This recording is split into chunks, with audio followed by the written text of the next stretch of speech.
What's up, everybody? It's Logan. And I'm Colin. And today we are going to be doing Top 5 Toy Story villains from all 5 movies from worst to best. And guys, go check out our Monday Night Raw review and go check out so far the first 3 Toy Story movie reviews and check out the Deadpool movie review and also check out our most recent video Should We Live Stream. But today, we are ranking Toy Story villains from worst to best. So let's get into it. Coming in at number 5. Guys, to make sure you guys know, we love all these movies of the Toy Story franchise. We love it. So that's Toy Story 1, 2, 3, and 4, and now 5. But I feel like the weakest villain is Gabby Gabby. Yeah. So Colin is going to explain why we put Gabby in last place, and then I'll come on and I'll explain why. So take it away, Colin. So I think Gabby Gabby is in last place because I feel like Benson stole the show. Do you agree with that, Logan?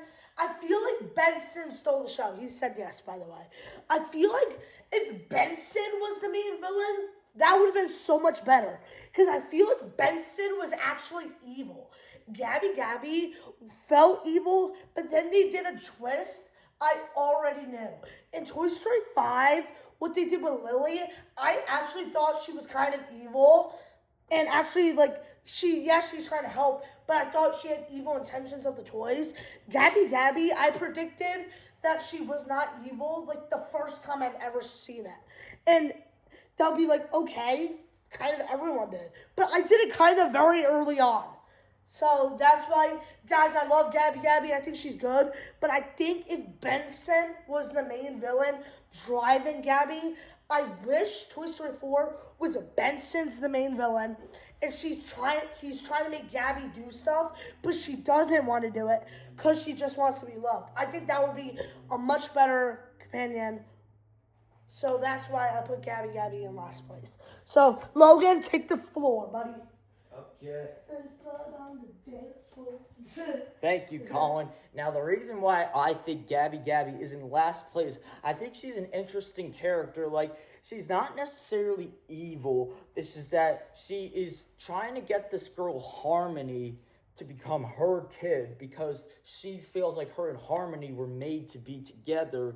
And eventually, when Woody and Forky try to escape, they make sure they don't leave because Gabby wants something from Woody, and that's his voice box. Eventually, she steals it and kidnaps Bo Peep Sheep, and eventually she meets up with Harmony to see if she becomes her kid, but then Harmony rejects her and she feels heartbroken, and so the other toys offer her to go be with Bonnie, but then she sees a little girl crying, can't find her parents, and so Gabby decides to go with her, and the little girl accepts Gabby, and she likes her, and now Gabby is off with a kid. I think it's a good storytelling, but I think it could have played a better villain, but she seems like a bad person, and that's why I think she's in last place. But now, I think we both agree what I said about my Benson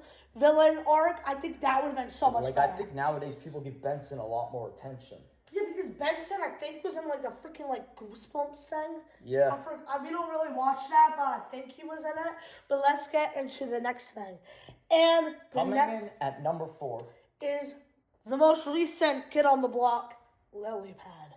You're right. So this time, I'm going to let Logan explain. All right. Yeah.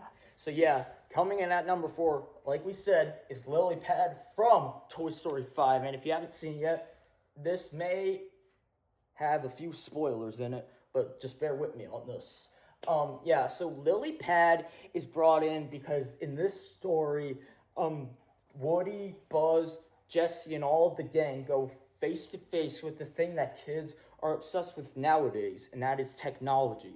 And that's when Bonnie gets a tablet called LilyPad, and it takes away all the attention from the toys.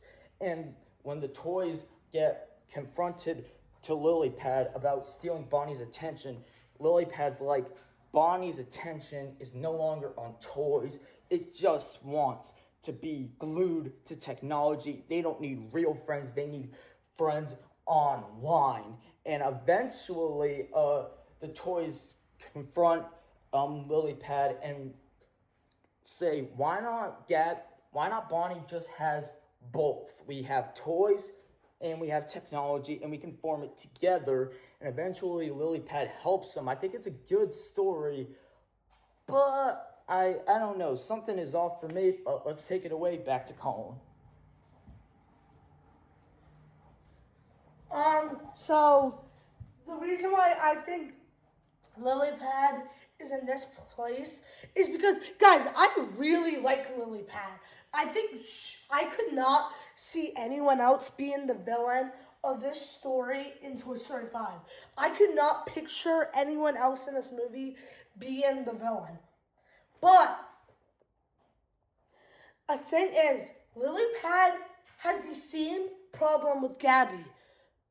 They're not really evil, but I think they did it way better in this one. Logan, do you agree? Yeah, they're like more like jerks than villains.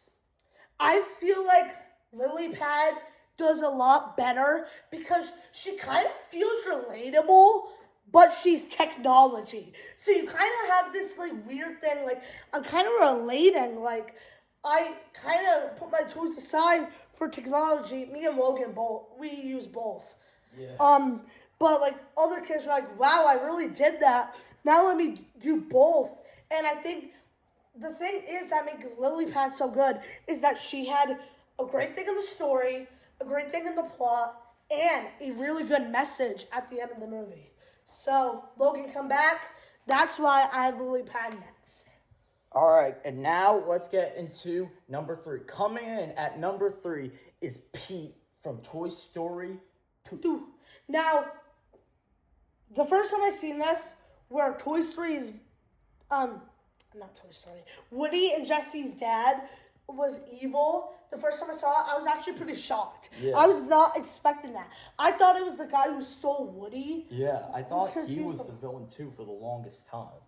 But we watched it and we watched it very recently. We haven't watched it in 3 years before that. We forgot basically everything. But yeah.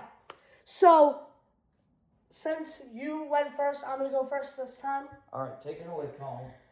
So a thing I really like about him is it's kind of the same thing. He wants to be played with, but there's something they haven't done.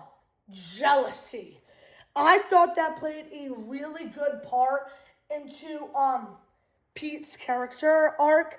I feel like he is maybe the second most evil villain because a lot of the villains either try to help, but they're just trying to get a kid, or they're just doing something a little bad.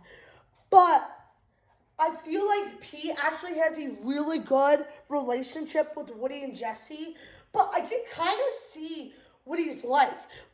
There's this main star, and then you have the people in the background. And of course, that main star gets all the attention. But since Woody's on all the merchandise and he's basically the name of the show, of course, Pete and Jesse are going to fall behind. So I thought that was a really realistic and honestly stuff that happens in TV shows and movies and toys nowadays and back then. So yeah, I thought it was really good, and I love Pete, but there are 2 others I liked even better. Logan, the floor is yours, brother. Thanks, Colin. And now I think that Pete comes in at number 3 on this list for a few particular different reasons. I think that he has the plot that is probably the most obvious but also the most shocking, because he is the sidekick to and the co-star to Woody and Jesse, because the show is called Round Up Woody, and that's where they got the inspiration for Woody, Jesse as toys. Although he gets mad because Woody and Jesse get all the attention and he's just a side plot, and he gets jealous and he backs that attitude up, and he wants to be recognized more than Woody and Jesse, and he just is like, he feels sad that he is not a character that people like, but you kind of feel for him a little bit, like realizing that he doesn't have the attention that he wanted, you kind of root for him a little bit. But now let's get into the top two. Well, by the way, guys, we love Pete. I thought he did so good. And the part where he drags Woody down, I was like, yo, what? Yep. I forgot about that. But let's get into number 2. And that name is from the original Toy Story, Sid Phillips. The floor is yours, Logan. Yep, that's right. Coming in at number 2, Sid Phillips from Toy Story, the film that started it all. And what's great about Sid is that he isn't described as a villain. He's described as this kid. And for the first time in the series, it's not a toy as the antagonist. It's a human whose hobby is blowing up toys for fun, and that he just likes doing it. And Woody and the gang obviously feel bad for the toys getting blown up, and that he feels like he should treat toys the right way. And eventually, when Buzz and Woody go to Pizza Planet to get back to Andy, they sneak into the claw machine with the little aliens, and Sid finds a Buzz Lightyear and Woody, and he got them at the same time, and he plans to blow them up. But then Woody decides that him, Buzz, and the toys need to break the fourth wall and scar Sid for possibly the rest of his life by revealing that they're actually alive. And that's really the last we see of Sid in the movie. And he does make a quick cameo as a garbage man in Toy Story 3. And I think a rumor online is he also made a cameo in Coco as a dead person. Yeah, that is crazy. What? But now, let's hear Colin's reasoning. Guys, this is all I have to do to say. A toy! Ah! Bro's running away for life. But let's get into it. Coming in. Bye-bye. Oh. So, guys, Sid is really good. He started it all. He kind of made a digital footprint for every other villain. And I feel like Sid is the most relatable villain. Like, I feel like it's either Sid or the next one or the one after, like Pete. But Sid is doing something that is actually bad and good. Being creative is a really good thing. Like, me and Logan take apart our figures and make new and cooler figures all the time. We legit made a freaking video about doing that and making our figures better and cooler and just better to look at and play with. But he does it in a kind of very sick way, like cutting their heads off and like ripping their stuff apart, which isn't bad. You kind of have to do that to customize, but he really isn't having a good attention. And that's actually a really good thing for the story. And I think the ending where they break the fourth wall is just iconic. But I think there's one villain more evil and just a little bit better. And that's our number 1, say it with me, Lotso the Bear. From Toy Story 3. And we're going to hear Colin's reasoning, and then you're going to hear my reasoning. Take it away again, Colin. So guys, Lotso is maybe the most relatable, maybe Pete and Sid are, but Lotso has a very good thing. Like, at first he seems calm, happy, charming, but he's holding a very dark and kind of just like sad thing behind his mask of being, oh, I'm Lotso, I'm a good guy. But the thing is, he kind of got what a lot of toys get nowadays, replacement. Like, if you have a Buzz Lightyear from 1995, you probably have way more in 2026. And if you have a Woody from 1997 or 2009, you probably have a whole lot new toys, and I like how they kind of put a personality in Lotso. And Lotso, guys, is just the most evil villain. He legit said, "Save, I hope your kid saves ya." Doesn't push it. I don't know why I pushed it. He just left. And bro almost made the toys get burned. People say Lily's evil for putting it in the garage. Lotso almost made them get burned, like a piece of turkey or chicken or steak. So yeah, that's why Lotso's number one. He's relatable, he's cool, he's evil, and he's a really cool toy. Well, not really, it's just a bear, but really cool. And now let's hear from Logan and Scout, the show. All right. Now, yeah, like we said, coming in at number one is Lotso from Toy Story 1. Just the fact is, You said Toy Story 1. Oh, Toy Story. It's Lotso from Toy Story 3. Sorry about that.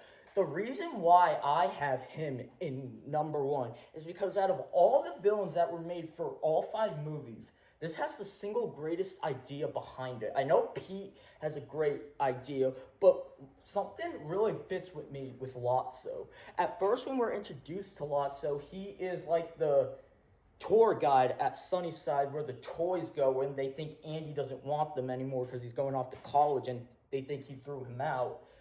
And he introduces the toys and welcomes them to Sunnyside and promises that they're going to get played with for as long as they're built or not broken.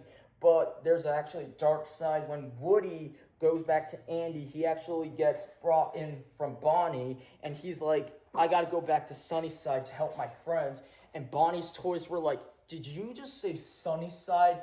It is led by a dark, evil bear with a cold-hearted heart. He may smell like strawberries from the outside, but deep inside, he's evil. And that's when we get introduced to this clown that actually Bonnie took in after Lotso betrayed him because he explained to Woody why Lotso is the way he is. He was a toy along with a baby doll and that clown.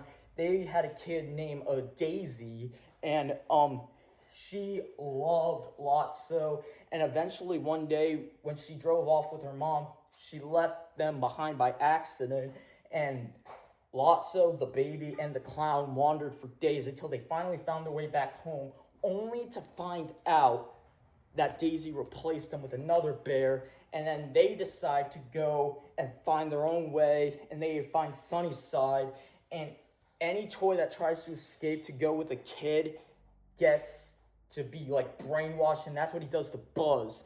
And the thing is, what's great about Lotso is that he's a jerk that you want to see the toys take him out. And I honestly think that if they plan to do Toy Story 6, they should really bring back Lotso as like a side character of maybe the villain or like somebody trying to help the toys, because I feel he would totally work in a current Toy Story setting. And guys, that's our ranking. We hope you enjoyed it. If you're sticking around to the end. And another thing I forgot, I like how Lotso has like a freaking tribal chief. Like he almost feels like a Roman Reigns. The baby is his Jey Uso, and his clown at the time was like his freaking Jimmy. Yeah. Well, guys, that is our Toy Story villain ranking. Let us know your rankings in the comments below. And if you enjoyed it, give it a big thumbs up, subscribe if you're new, and tap the notifications to get notified when we post a brand new video. And we just made a video about should we live stream, but if you can't comment on that one, if Logan accidentally didn't turn it on. I turned it on. But if something happens, I don't know.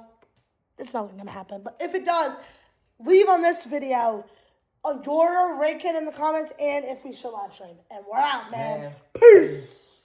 Let's sew the bear.